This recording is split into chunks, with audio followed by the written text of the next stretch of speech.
Good morning, everybody. It's a pleasure to be here today to discuss a key topic in the international sphere, namely how Japan is positioning itself in the midst of the of growing global geopolitical tensions stemming from the strategic competition between the US and China and the war in Ukraine.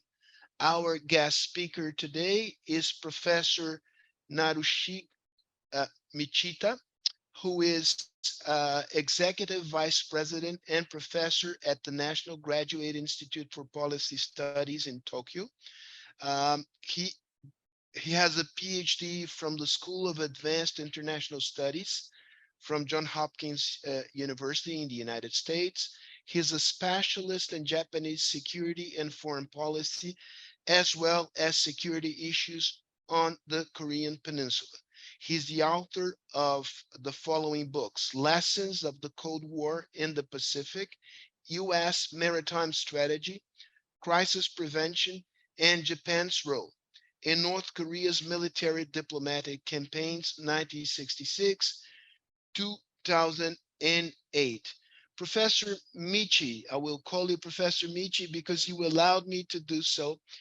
Thank you for making the time to be here with us today. We know you are 12 hours ahead of us, so it's 9 p.m. in Tokyo now. It's 9 a.m. in Sao Paulo. It's an honor for us to have the opportunity to listen to your lecture and then entertain a Q&A session on the things you will present us.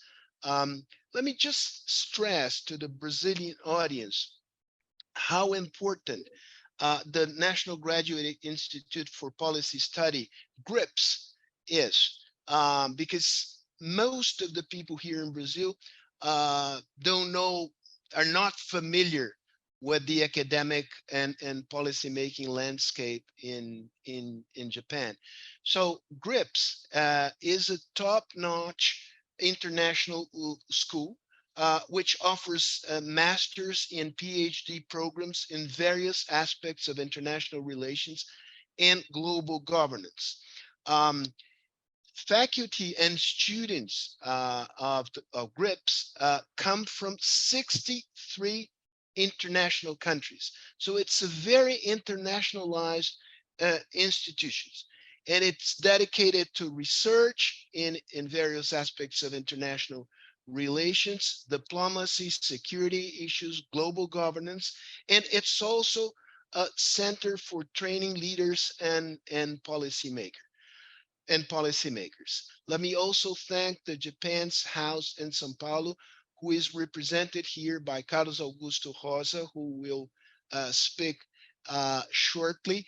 And I will ask you permission now just to thank the companies that sponsor our annual cycle of program of seminars, whose logo marks are presented in the screen now. I would like to thank all of them and each of them.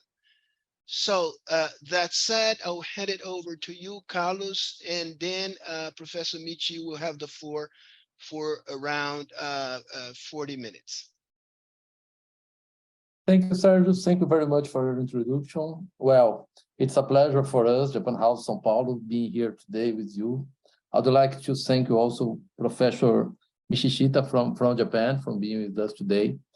Briefly speaking, Japan House São Paulo is a governmental initiative of Japan, precisely speaking from the Ministry of Foreign Affairs of Japan, which has the objective to present the actual Japan to the South Hemisphere. Here, we are responsible for all the Latin America.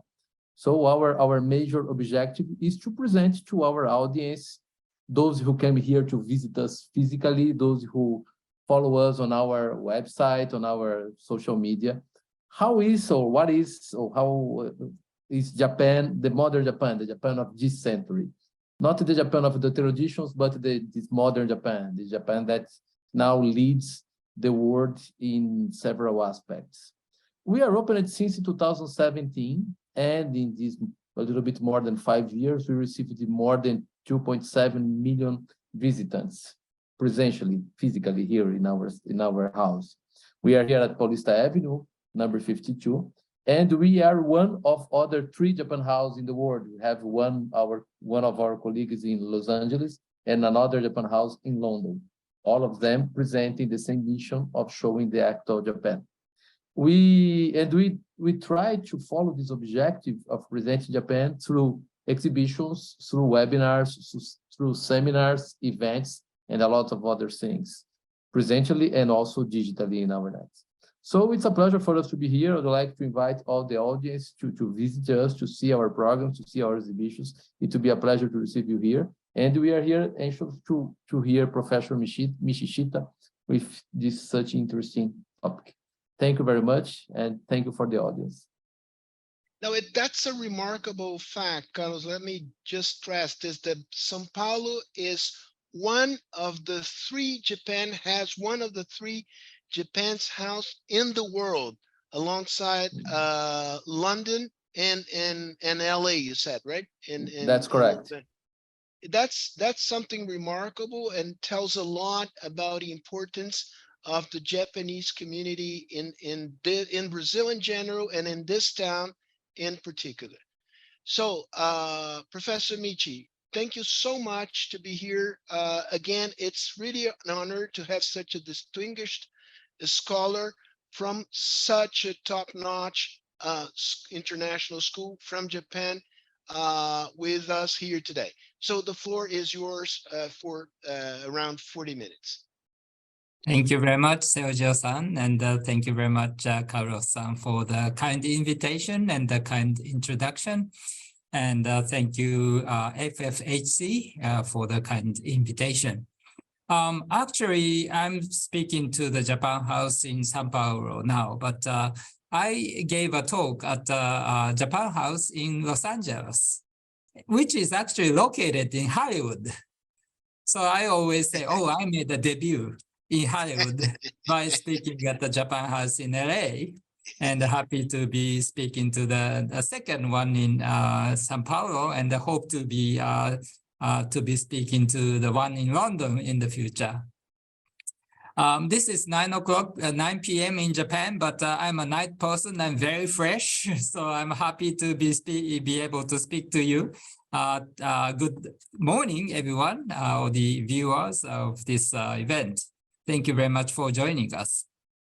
Let me actually talk about my school and myself briefly before I get into the subject matter for today. So let me start sharing the slides. So this is a school, our school, National Graduate Institute for Policy Studies. We call it GRIPS. GRIPS is a good name for a school because it means brain in German. But then when I said this, one of my French-speaking friends raised his hand and said, oh, grips in French means influenza. So we stick to German. We are in this is a graduate school, only school, and we have about 300 students, of whom 2/3 are from overseas, as Sergio-san said. It's a highly international environment. Well, we teach public policy, security issues, international affairs, international development, economics, and disaster management, and so forth. So if you know anybody, or if you yourself is interested in studying about Japan, in Japan about this subject matter, please come to study with us. About myself, so I've been working on the issues, security issues on the Korean Peninsula and in Japan. I've written this book entitled North Korea's Military Diplomatic Campaigns. And this book is basically about the history of North Korea's brinkmanship diplomacy. And the interesting thing is in the, between the time when I published this book in 2009, and now it's 2022, it's been more than 10 years. But the thing is that certainly the explosion yield of North Korea's nuclear weapons have improved. Range of North Korea's missiles have extended, but the logic, the name of the game that North Korea is playing remains the same. So if you're interested, please take a look at this book. Now, I'm currently working on a book on the Cold War history, military strategies in the Pacific in the 1980s, taking a look at what the US, Japan, and the Soviet Union were doing. Interestingly, there are lots of similarities between what the US, Japan, and the Soviet Union were doing back then and what the US, Japan, and China are doing today. So we can learn lessons from our experience during the Cold War. And this monograph is offspring of my book project and is available on the website. So if you are interested, please just Google it and take a look. And okay, let's get into today's subject matter. So I'll be talking about China and Russia and what Japan is doing to deal with them. So in order to understand the change, the shifting balance of power in this region, this table or this data are very useful. So this is the list table of 40 countries with the highest military expenditure in the world in 2021. So if you take a look at this, the United States is in the first place with defense spending of $801 billion. And China is in the second place with its defense spending of $293 billion. And Japan is in 9th place with its defense spending of $54.1 billion. But then, so the US is still #1, so it's a good news for us. But if you take a look at these figures in this column, things get a little less optimistic. So these figures represent the growth rate of defense expenditure of different countries. So between 2012 and 2021, the US defense expenditure has actually decreased by 6.1%, while the Chinese defense expenditure has increased by 72%, and the Japanese defense expenditure has grown by modest 18%. So if you can do the math, you can understand the fact that, even if Japan and the United States work together, we might not be able to keep competing with China forever if you take a look at this trend. And certainly some people might say, well, the US is spending more than twice as much as China on defense, so we should be happy about it. But the thing is, while the US forces are deployed globally, Chinese forces are deployed only regionally. So if you take a look at the Asia-Pacific region only, then the situation is not as good as rosy as it might these figures might suggest. Based on this shifting military balance, Chinese activities, military activities in this region are growing. So if you take a look at this map, this came from Japan's defense white paper, and these red arrows represent Chinese naval activities, and these yellow arrows represent Chinese military air activities, Air Force activity. And so if you take, well, they are becoming more active, but notably, if you take a look at these arrows, sticking between into the Western Pacific, between Okinawa and the Miyakojima Islands, what is China doing here? This is China is trying to improve its capability to fend off the US strike forces from coming close to the Chinese East Coast or close to Taiwan. So this is, what we call access A to AD capabilities that China is trying to improve. So that stand for A to AD stand for anti-access area denial. So they are trying to deny US from coming in, operating in this area.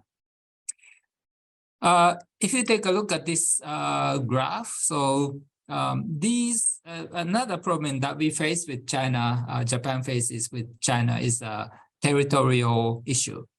So China claims that it has a sovereignty over some of the Japanese islands called Senkaku Islands, there are 5 small islands, and which are located in the East China Sea. And what China is doing is to send its Coast Guard vessels into the Japanese territorial waters. And so if you take a look at these red bars, the numbers, these numbers represent the number of ships, Chinese Coast Guard vessels that entered the Japan's territorial waters every month. So it's like, 4 times, 4 ships, 4 ships, 4 ships, 6, 8 ships, 8 ships in the summer, 13 ships in, August or September and things like that. What is China doing here? In my opinion, China is playing what we call a salami slicing tactics.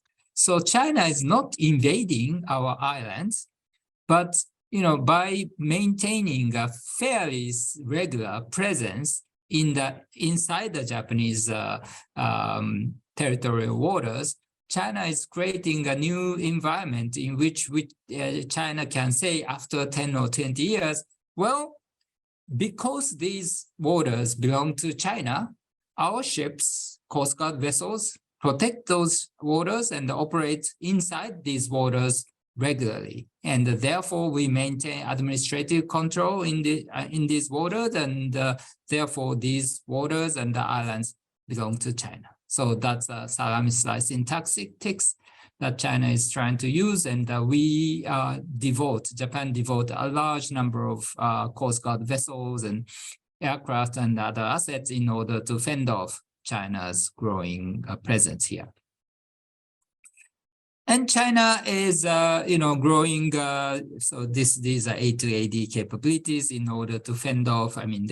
China has this DF Dongfeng 21D anti-ship ballistic missile with a range of 1,500 kilometers. What is designed to do? Guess what? So this missile is designed to hit US aircraft carriers coming close to the Chinese East Coast, right? So China, by making it difficult for the US strike assets to come close to Taiwan and come close to its coast, it's trying to shift the balance in favor of itself.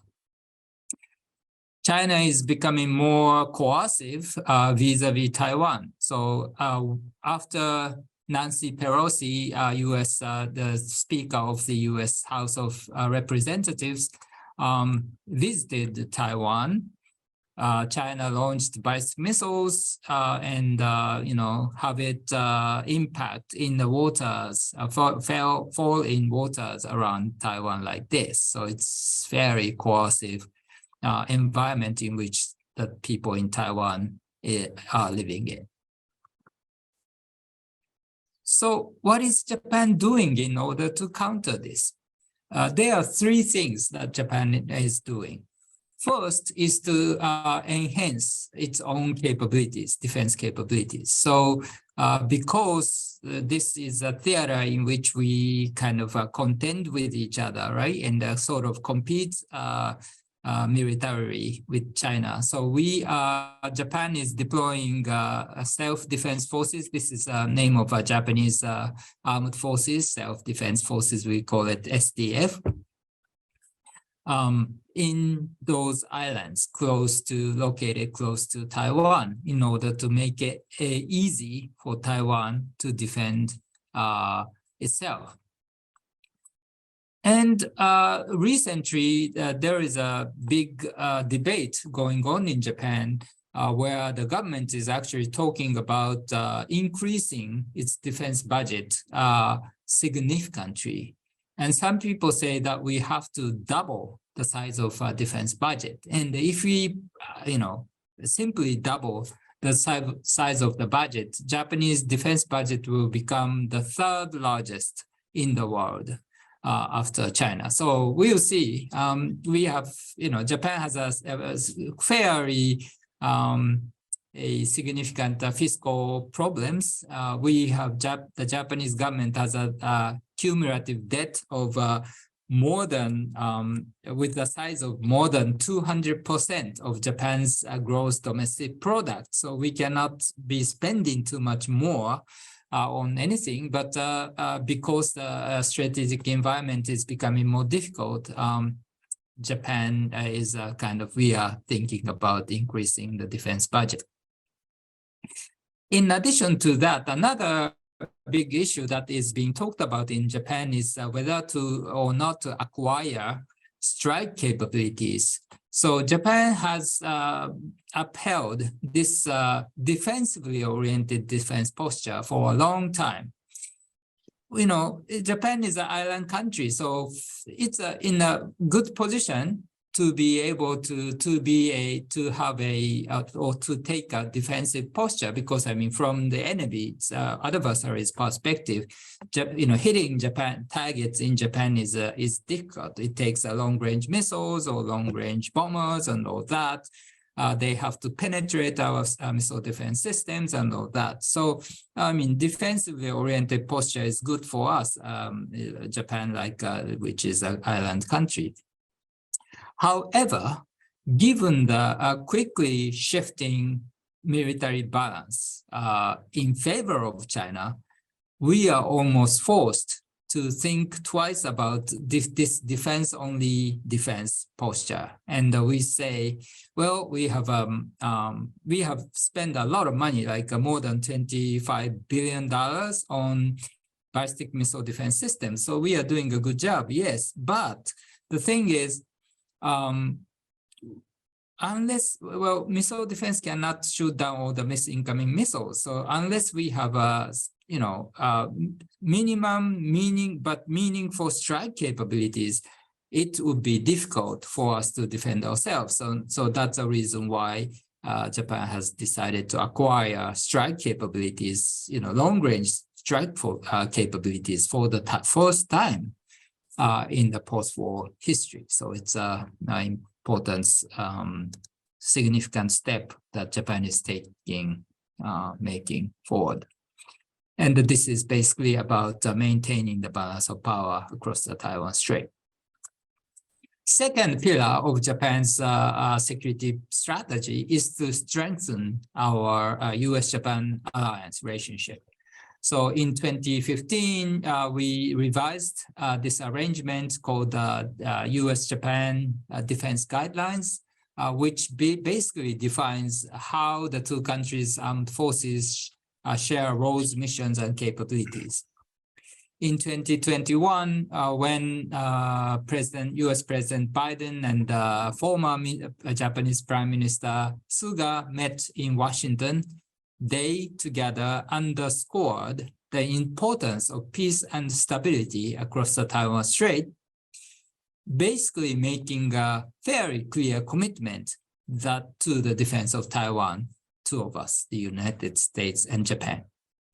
And based on this new emerging commitment, the US and Japan have been formulating a combined operation plan, and two armed forces have been exercising together very closely to enhance our capabilities.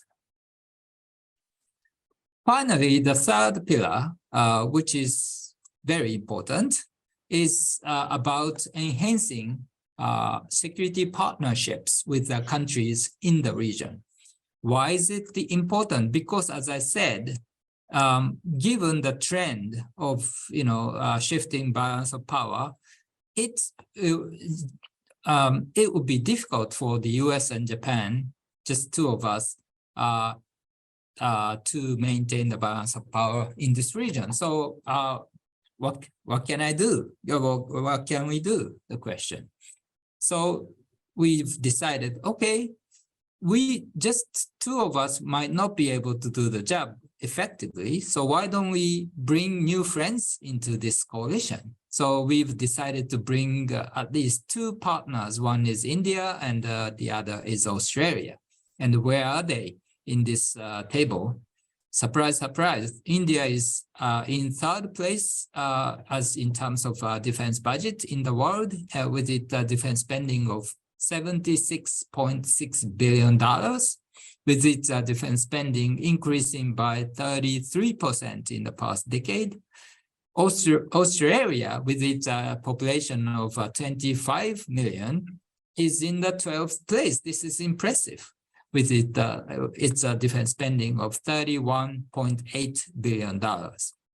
And Australia's defense budget actually has increased by 42% in the past 10 years. So our calculation is, well, Japan, the US and Japan, just two of us might not be able to do the job. But if we bring new friends and into this and make it a quad, rather than, we call it quad, rather than just bilateral US-Japan, we might not be able to outcompete or outperform China, but we will be able to maintain the balance of power in this region very effectively. That's the idea. On the other hand, while we do so, we are trying to enhance our security cooperation with smaller countries, middle powers in this region, such as the Philippines in this case. So those countries, ASEAN countries mostly, they are individually, they are not very powerful, right? So what we are doing is not to, unlike with India and Australia, where we are trying to borrow their strategic weight, with the Philippines, Vietnam, Sri Lanka, we are trying to actually provide assistance. So we call it we call it capacity building assistance. So for example, in case of the Philippines, Japan has provided the 10 patrol boats, Coast Guard patrol boats to the Philippines in order to enhance the country's capability to fend off Chinese pressure at sea. GRIPS is playing a role in it. So we've created a new program, educational program called Maritime Security and Safety and Security Policy Program, where we bring together up to 10 junior Coast Guard officers from the countries in the Indo-Pacific region. So this is a third or fourth cohort of the batch of students. So this guy is Japanese, Malaysian, Sri Lankan, Malaysian, and the Filipino. This lady is from Japan, and this guy is from Malaysia. So what we do is we bring together those people and have them study together, network together, and after 1 year of schooling, or actually 6 months of schooling at GRIPS in Tokyo, and 4 months of schooling in a place called Kure in the western part of Japan, where there is a Japan Coast Guard Academy. So they study in 2 different places, and after 1 year of schooling, they obtain a master's degree. And if you remember this guy's name, so he's Daniel from Sri Lankan Coast Guard. We had a good news like 2 years ago. So these patrol boats are the boats that patrol boat that Japan provided to Sri Lanka. What happened to one of them? So here is Daniel as a captain of one of the ships that Japan provided to Sri Lanka. So we are very happy about what happened. Well, so we are becoming more committed to the defense of Taiwan, security across the Taiwan Strait. But there are challenges. China has deployed a large number of missiles like this, especially we have to pay attention to this one, especially MRBM. This stands for medium range ballistic missiles with a range of about 1,000 to 3,000 kilometers. And China has 600 of them, and which can hit targets in Japan. And so China might coerce Japan into a neutrality if there is a war across the Taiwan Strait, and we have to somehow find a way to remain committed to the security across the Taiwan Strait. And hopefully we'll do a good job of maintaining the balance in the region across the Taiwan Strait, and we'll be able to prevent the war from breaking out in the first place. Let me talk a little bit about Japan's relationship with China. It's really unfortunate how Japan's relationship with Russia is deteriorating due mainly to Mr. Putin's decision to go to war against Ukraine. So in July this year, the former Japanese Prime Minister Shinzo Abe was assassinated. He was the longest serving Prime Minister of Japan. He served as Prime Minister twice, first time between 2006 and 2007, and then for the second time between 2012 and 2020. Do you know what one of his most important policy agenda was while he was Prime Minister? I don't. Was about turning Russia into a Japan's strategic partner, right? Mr. Abe met Mr. Putin 27 times while he was Prime Minister. The two countries agreed in 2016, two countries agreed to cooperate on a socio-economic plan or developing and implementing. Japan was willing to invest $3 billion in provide a $3 billion investment and loan to Russia. Mr. Abe was basically telling Mr. Putin, you see, Russia depends too much on energy for its revenue. If we become strategic partners, Japan will be able to help Russia establish a strong industrial base. So why don't we start cooperating together? And the question is, why did Mr. Abe try to turn Russia into a strategic partner? There were broadly two reasons. One, Mr. Abe wanted to secure energy source, right? Japan came out, Japan depends a lot on energy coming from the Middle East, too much. So we wanted to diversify. Upon that, in 2011, you remember what happened in Japan. There was a big earthquake and resulting in a nuclear disaster.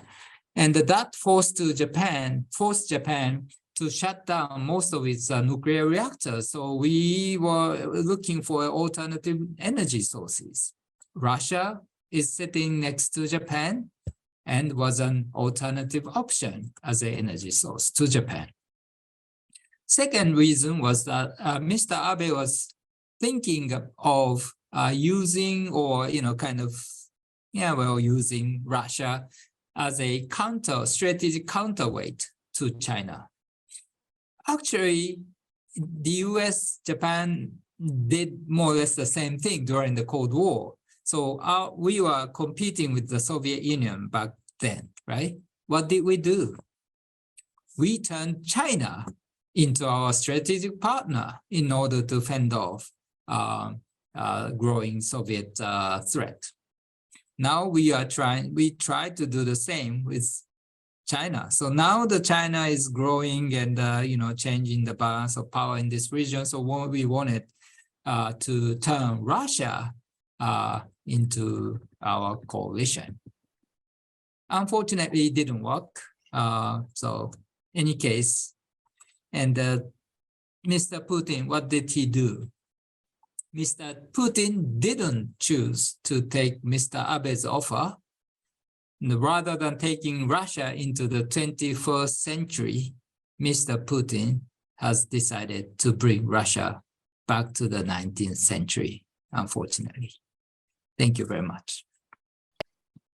Professor Michi, thank you. Thank you so much for this fascinating and a bit worrying presentation. Let's now turn this into a conversation. I will start with a sort of broad question, and then I will focus on more specific ones. My general question is, what is your view on China's strategic game from now on, taking into consideration that the 30-year period of high-speed growth is behind China, right? China's economy is slowing down, not for cyclical reasons, but for structural reasons.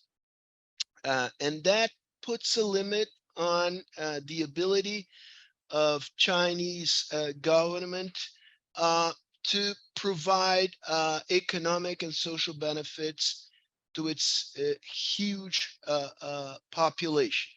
It's clear that after Xi Jinping took power, very significant changes, political changes and economic changes have taken root in China. Do you think that peaceful rising strategy has gone for good, and a more militaristic approach to international relations is within the cards in the moment, and that this can turn? What is the likelihood that a sort of Cold War dynamics can turn into a hot war dynamics in the East Asia Pacific region? So that's exactly what we are trying to prevent. And there are, at least I have two major concerns. One is that because Mr. Xi Jinping, President Xi, Chinese President Xi Jinping, he succeeded in extending his term into a third term. I mean, it used to be like a Chinese president could serve only 2 terms. He changed the party rule, and he decided to serve for the 3rd term, and which was extraordinary. And upon that, he when he did so, basically the reason that he said he had to do so, extend his term presidency, was to make it possible for China to unify the Chinese nation, meaning that the unification of Taiwan. And when he was serving as a head of one of the Chinese provinces in East Coast, he was inviting large number of Taiwanese business people, retired military officers, all that, and talking to them, cajoling them, and kind of trying to create what they call a unified, united front. So he was trying to cultivate pro-China forces in Taiwan. And so, unification of Taiwan is like Mr. Xi's one of the most important life goals. That's sort of scary, right? So he used that as an excuse to serve for the third time. That means unless he achieves that goal, he will not be able to justify his presidency, right? So the legitimacy of his presidency hinges upon China's ability to unify the Chinese nation, which is, scary. That's one.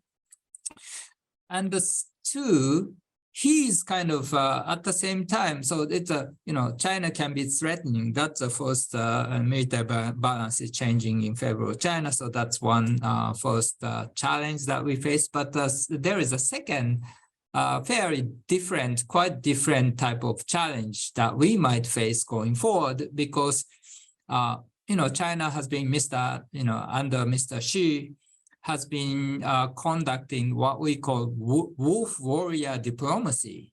So, basically coercing, using military coercion, political influence, penetration, influence operations, hybrid type of cyber attacks.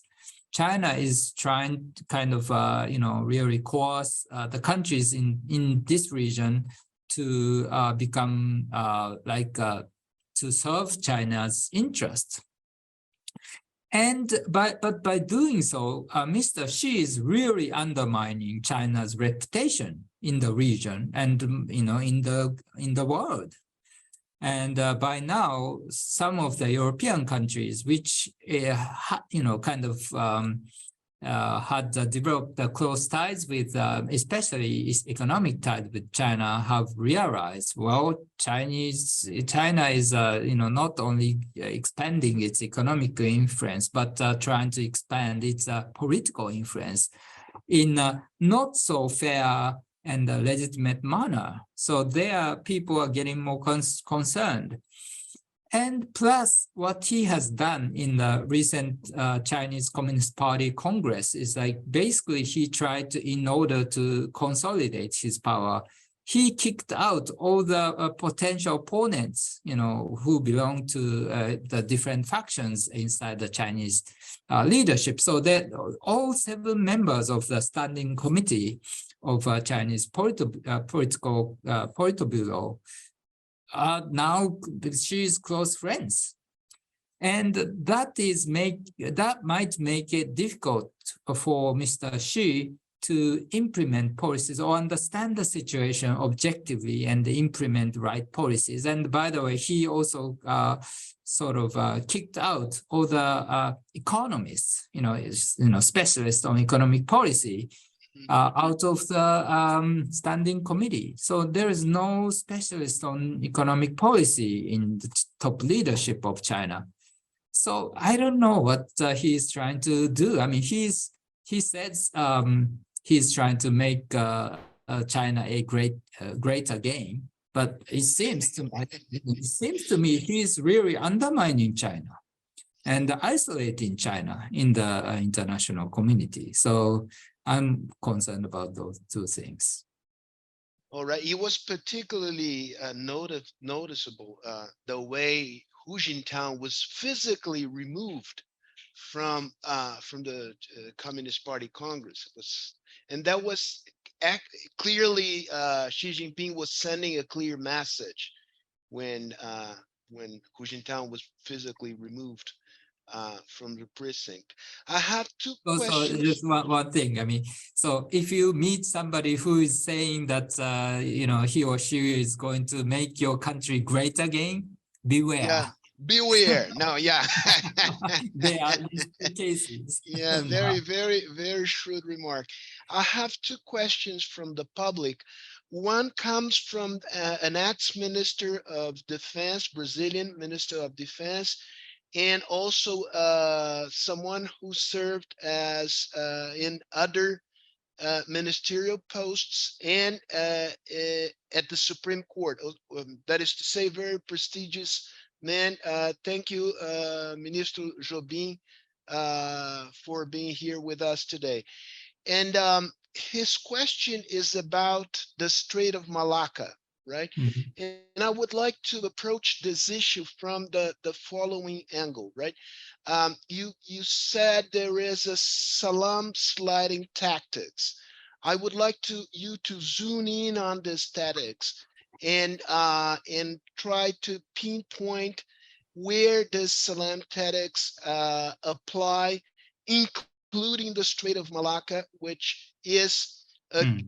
a key conduit to international trade in the region. Yeah, that's an interesting question because Malacca Strait is important to both China and us, Japan. And so some people say, well, some countries might decide to blockade Malacca Strait. But if you blockade Malacca Strait, everybody would suffer, right? And China depends heavily on the safe passage through the Malacca Strait because, more than, I don't remember, but 70-80% of energy sources that China consumes come through the Malacca Strait. So it's important to everybody. So it even China, it might not be easy to sort of make it or create a crisis or tension in the Malacca Strait area. But on the other hand, what China seems to be doing is to establish a stronger control over in the South China Sea. And well, certainly it has strategic implications on the Malacca Strait, but there is another dimension to the importance of South China Sea, which is the existence or operation of nuclear-powered submarines. So China is trying to compete with the US in strategic nuclear forces or nuclear arena. And China is doing two things. One is now constructing a large number of silos, supposedly for its ICBM, intercontinental ballistic missiles. Two, China has created a naval base for nuclear-powered ballistic missile submarines in the place at the small islands, resort islands. It's a nice place called the Hainan Islands in the South China Sea. So China is trying to develop a missile which it can launch from the submarines deployed in the South China Sea and which can reach the continental United States, right? And so for China, China is kind of turning the South China Sea into a highly important strategic, place for strategic competition, nuclear competition. So that, I think, is one of the most important reasons why China is trying to turn the South China Sea into its own inner sea, so to speak. Thank you. Thank you. Second question from the public has to do, how, in your view, how is this growing geopolitical strategic tensions in the region is affecting the economic ties between China and Japan? Because as everybody knows, these ties have grown enormously stronger in the last 15 years. Economic ties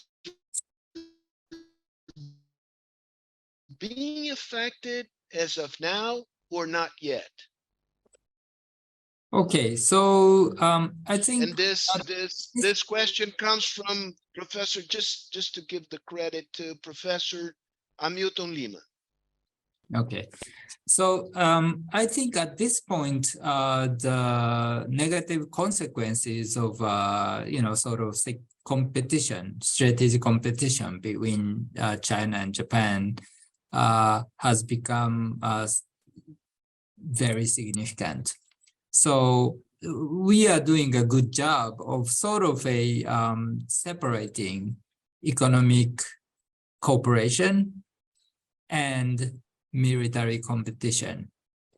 So, and to China, I mean, economic relationship is with Japan is also important to China, right? And we export critical technologies, or I mean, high-tech products and things for Chinese companies to come up with produce competitive products.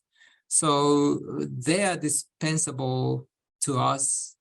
We are indispensable to them at this point. So it's a good news. And we always, Prime Minister Kishida recently met with Mr. Xi, right? And talking about cooperation. So we know that we are competing, but it is, well, at the same time, we are willing to cooperate. Although now growingly, people in Japan and the Japanese government has actually recently enacted a law to enhance economic security because some of the Chinese entities are trying to use economic relationship with foreign countries to influence different countries' behaviors, actions, or policy in a way conducive to China's, favorable to China's national interest. So in order to fend off such pressure, what we call economic statecraft that China is trying to use on us. So we are paying more attention to that area. So that might make it a little more difficult for the Japanese business enterprises to deal with China. But, we have to do it anyways, and hopefully we will find a good balance between trading with China and securing our, system. Piggybacking on your last remark, before we turn to South Korea, there are two questions from the public related to South Korea's role in this balance of power game.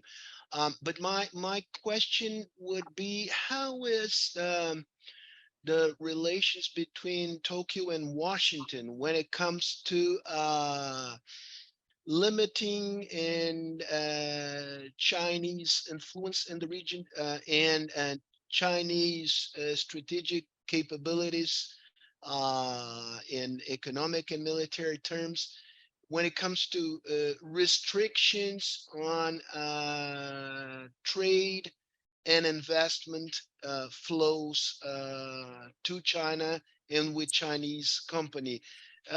Tokyo and Washington think along the same lines in this regard, or they're not necessarily eye to eye in this regard? That's a very important question, because so we are talking about maintaining the healthy supply chain. But a lot of supply chain that we depend on involves Chinese, products. So how to secure our supply chain? So the United States is less dependent on, or U.S. economy is much less dependent on Chinese, its interaction with China. I don't know exactly how much percent, but Japanese, about 3-4% of Japan's entire gross domestic product comes from its export to China. And in case of South Korea, about 10%, that's a lot, of South Korea's gross domestic products comes from its export to China. So South Korean economy is much more dependent on China, and Japan's case is less so, but still to us, our economic interactions with China are much more important than it is for the United States. So I would say So when we meet American friends, we talk about economic security, securing supply chain. But when we meet Chinese friends, we talk about business opportunities and the business transactions and all that. So the question is how to, strike a good balance between those two. And but this is not the question that only Japan faces. All the countries in this region face this question, right? So, and the different countries have different sets of interests and the relationship with China and the United States. So we have to find a good balance. That's everybody's task. Thank you. Two other questions, one from Diego Jardim and the other from Everton. I don't know his last name. How do you fit South Korea in this strategic game, taking into consideration the sore points of historical relations between South Korea and Japan? Our history is still an impediment or an obstacle for the stronger cooperation, the strategic cooperation between South Korea and Japan in order to countervail Chinese power in the region?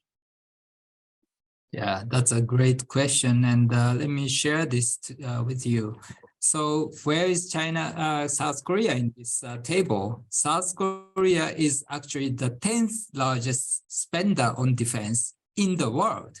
Wow, and its defense expenditure is not that, much smaller than that of Japan. And, it's a matter of time. Now Japan is saying that it would increase the defense budget significantly. So Japan might rise in this table. But South Korea, look at this. South Korea's defense expenditure has grown by 43% in the past decade. By the way, Brazil in the 17th place, doing a good job. So we would like to, the United States, Americans and Japanese and Australians would like to bring South Korea to our side and, encourage them to play a larger regional role in order to maintain the balance of power in this region. But it's been difficult, partly because, as you suggested, Korea, difficulties involved in political kind of problems that lie between Korea and Japan. So what we are doing to overcome it, one way to do it is for us to use not rely on bilateral framework. Rather, we use a trilateral framework in order to make it possible for Korea and Japan to cooperate. What does it mean? So we, instead of conducting exercises, just two of us, Korea and Japan, military exercise, we decided to conduct trilateral US, South Korea, Japan exercise. And we did so already twice in the past in this, fairly large exercises. One was conducted in near Hawaii on missile defense. And the other was conducted in the Sea of Japan in September. So the US, South Korea, and Japan conducted the anti-submarine warfare exercise in the Sea of Japan. And we sort of could get away with it because, by using this trilateral framework, if Americans are there, we are kind of discouraged. Koreans and Japanese are discouraged from talking about history because Americans would say, what are you talking about? I don't care about that. That's your problems, just talk about that, two of you. So that's a good framework that we use. So that's one, one thing. And another thing is South Korea can contribute to peace and security across the Taiwan Strait by playing a larger strategic security role on the Korean Peninsula. Why? Because so some people think that the US-Japan alliance alliance is there to defend Japan. Certainly it is true, but actually the larger and the more important strategic objective of the US-Japan alliance is the defense of South Korea and the defense of Taiwan. It used to be it was basically about the defense of South Korea because, I mean, China was militarily weak like 10 years ago, 20 years ago. But now China has become very powerful. So the US-Japan alliance, we are faced with we have to take care of two theaters, one Korean Peninsula, the other across the Taiwan Strait. So it used to be just the Korean Peninsula. So we had to focus on Korea only and get away with it. We can't anymore. So, but we have only one alliance which has to take care of two theaters. So what can we do? So the question is, so the one of the solutions is South Korea's defense effort, because if South Korea works hard and do a good job of enhancing its own defense capabilities on the Korean Peninsula, that would make it possible for the US and Japan to divert our forces away from, a little bit, not entirely, a little bit away from the Korean Peninsula to the Taiwan Strait.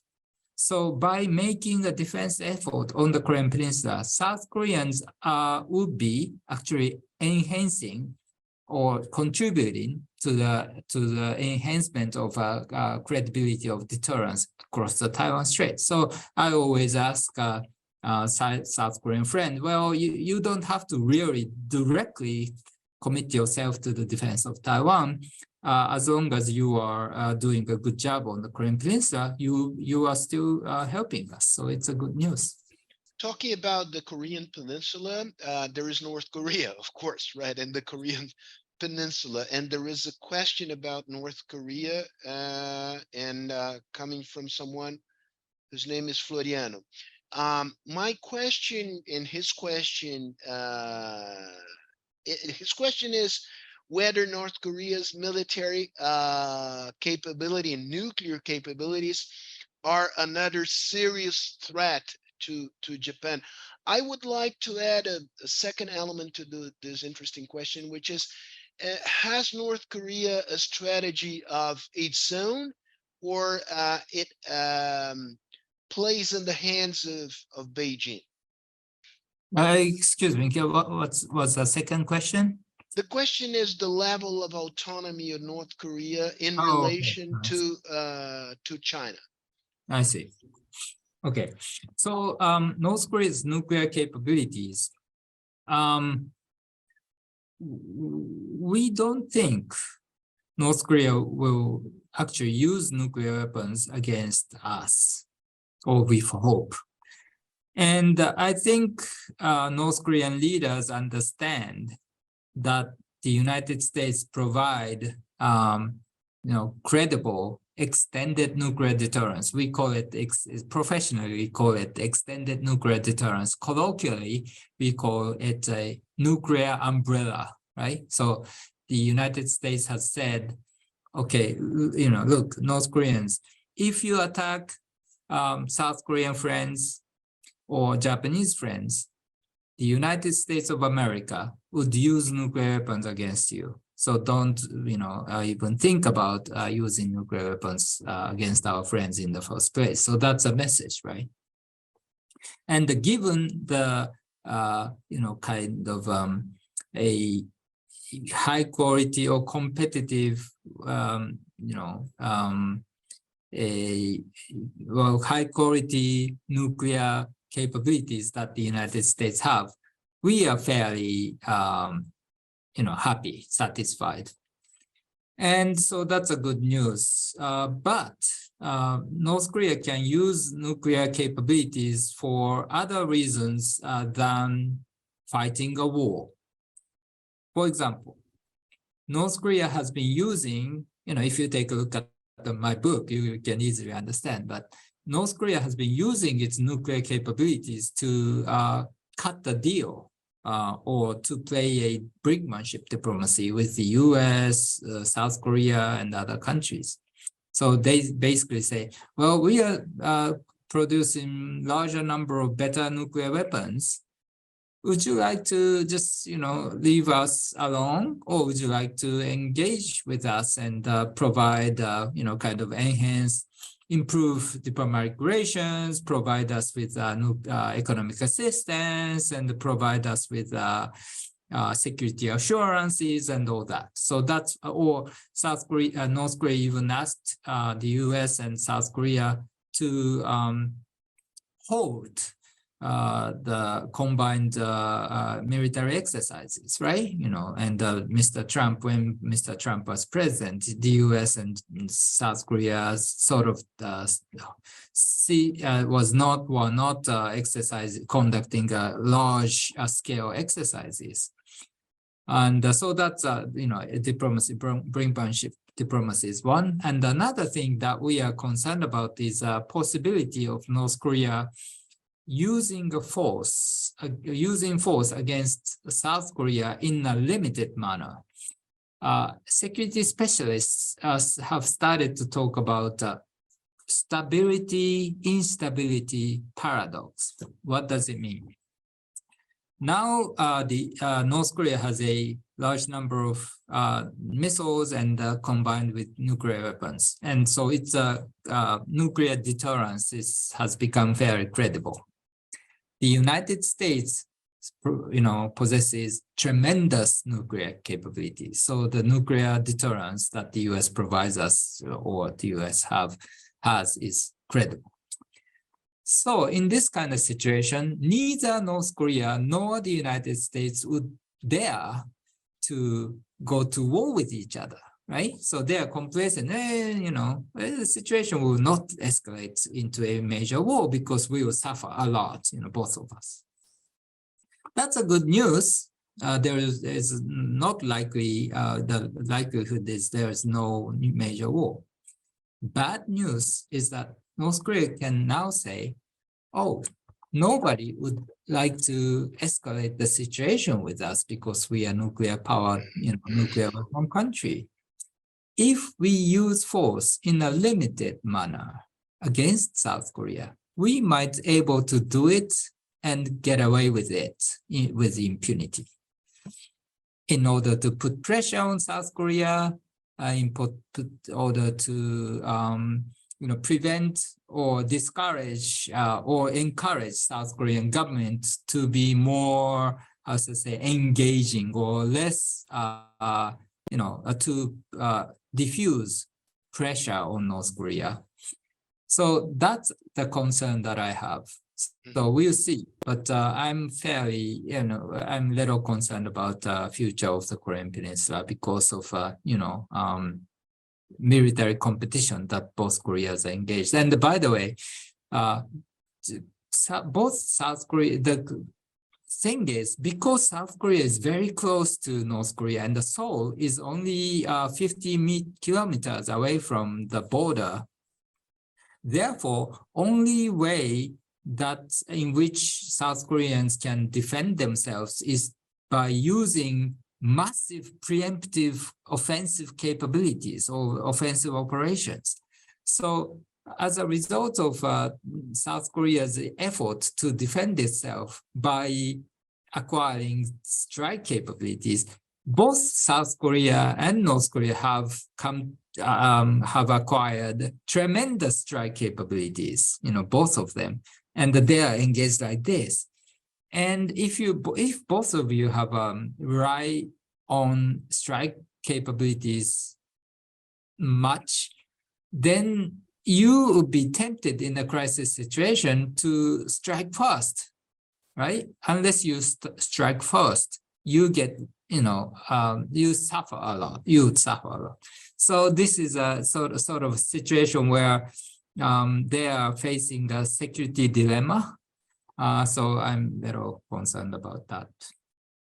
That's very interesting. And clearly North Korea is not a sort of loose cannon, and the president of North Korea is not a crazy rocket man, but North Korea is following, it's following a long-stand diplomatic strategy that you call brinkmanship diplomacy, right? And Yeah, so it's a good news and bad news. Good news, yeah, that's what I think. And I think North Korean leaders, Kim Il-sung, Kim Jong-il, Kim Jong-un, have been very rational, right? And they understand the weaknesses and certainly strengths, but weaknesses. But we thought the same with Mr. Putin. We didn't, we understood that Mr. Putin was not a nice person, right? But we thought, including myself, Mr. Putin was calculating rational actor, right? But what happened to him? He made a big miscalculation, right? And he went to war with Ukraine.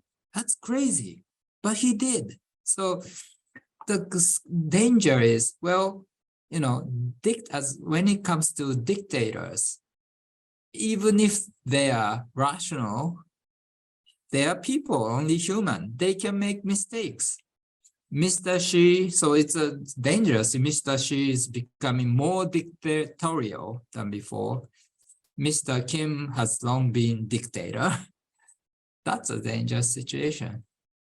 And not to mention the possibility that accidents happen, right? Exactly. I wouldn't use a more expressive way to say that, using the S word in English, but the expression, right? And that can happen, and that can happen in such a convoluted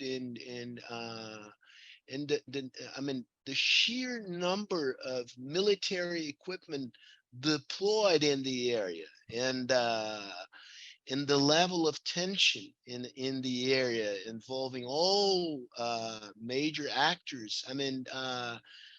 The situation is ripe for something bad to happen, in spite of all intentions in the country. But we're approaching the end of this fascinating conversation with you. Let me try to bring in a question that comes again from Milton Lima, which I think it's a very appropriate one, is how this geopolitical situation is affecting Japanese domestic policy and politics. To what extent there is a consensus within Japan that Japan has to enhance its military capabilities and play a more assertive role in the strategic game that is playing out in the region. And I would like to address this question in relation to Shinzo Abe's legacy. To what extent Shinzo Abe 2 terms in office will go down in history as a sort of watershed in the way Japan see things in the international sphere in general, and in the region in particular. So who you are talking about? Shinzo Abe. I may be pronouncing yeah. Yeah, okay.